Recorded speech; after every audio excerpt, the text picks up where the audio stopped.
Halo semuanya, selamat datang di Alfaza Tech.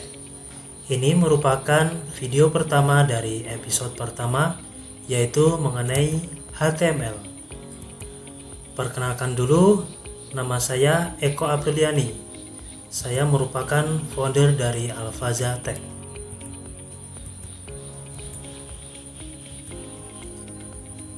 Baik teman-teman, kita mulai dari sejarah HTML. HTML diciptakan oleh Bapak Tim Berners-Lee pada akhir tahun 1991, namun tidak dirilis secara resmi. Kemudian versi pertama pada tahun 1993 dengan tujuan untuk berbagi informasi yang dapat dibaca dan diakses melalui web browser. Dan foto Bapak Berners-Lee sebagai berikut ya teman-teman. Kita harus berterima kasih kepada beliau karena adanya teknologi beliau kita bisa menikmati seperti yang saat ini, mulai dari Facebook, Twitter, kemudian ada platform buat mencari kerja seperti Jobstreet, LinkedIn, dan lain sebagainya ya teman-teman. Kemudian ada lagi sejarahnya ini seperti di tabel berikut. Tahun 89 Bapak Berners-Lee itu menemukan WWW. Kemudian 91 menemukan HTML. Kemudian tahun 1993 mulai merancang HTML+. Hingga yang terakhir itu tahun 2017 kini sudah mencapai HTML 5.2 hingga tahun sekarang ini, yaitu tahun 2024.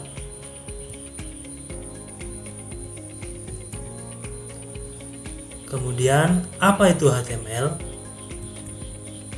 HTML adalah singkatan dari Hypertext Markup Language.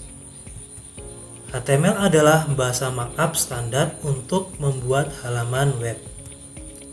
HTML menggambarkan struktur halaman web.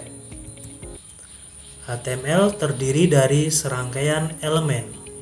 Elemen HTML memberitahu browser cara menampilkan konten. Elemen HTML melabeli potongan konten seperti judul, paragraf, link, dan lain-lain.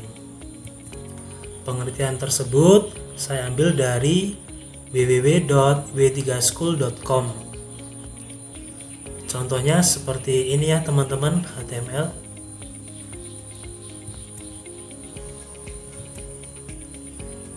Baik, akan saya jelaskan dari atas. Yang pertama ada doc type HTML, yaitu mendeklarasikan bahwa tipe dokumen HTML5. Kemudian ada HTML, yaitu elemen akar dari HTML. Selanjutnya ada head, berisi meta tentang halaman HTML. Jangan khawatir meta itu apa, nanti akan kita bahas di video selanjutnya. Kemudian ada title, yaitu elemen yang berisi judul HTML atau judul yang ada pada tab browser.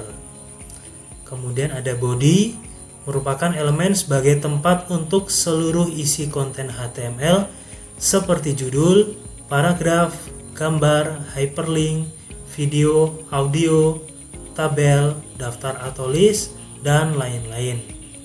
Kemudian ada H1, merupakan elemen yang mendefinisikan sebagai judul besar. Yang terakhir ada P, merupakan elemen yang mendefinisikan sebagai paragraf.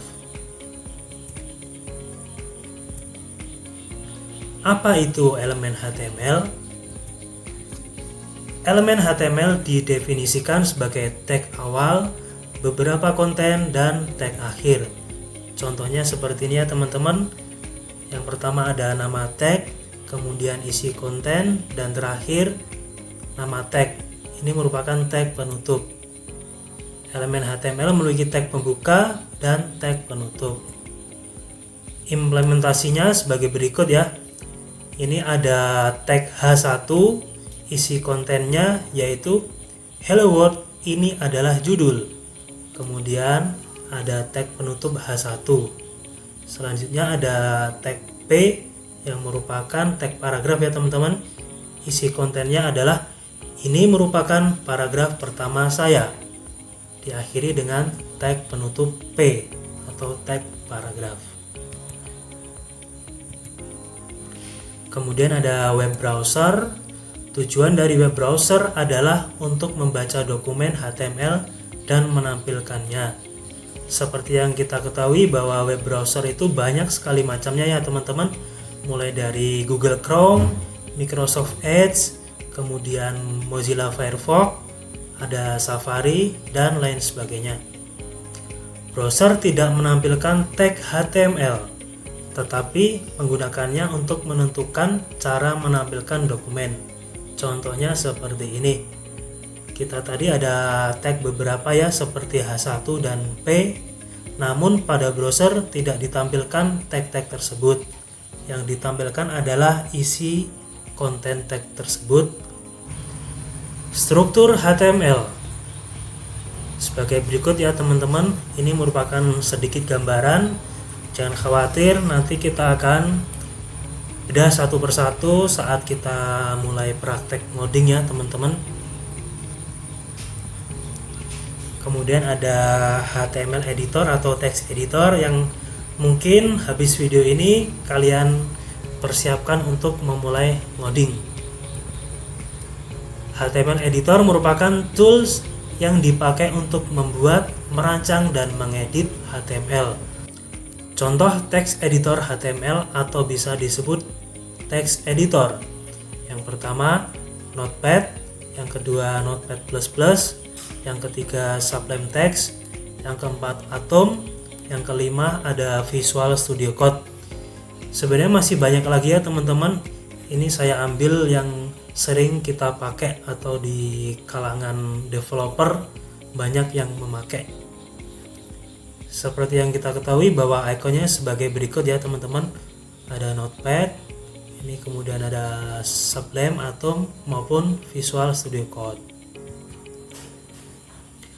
Oke, terima kasih teman-teman.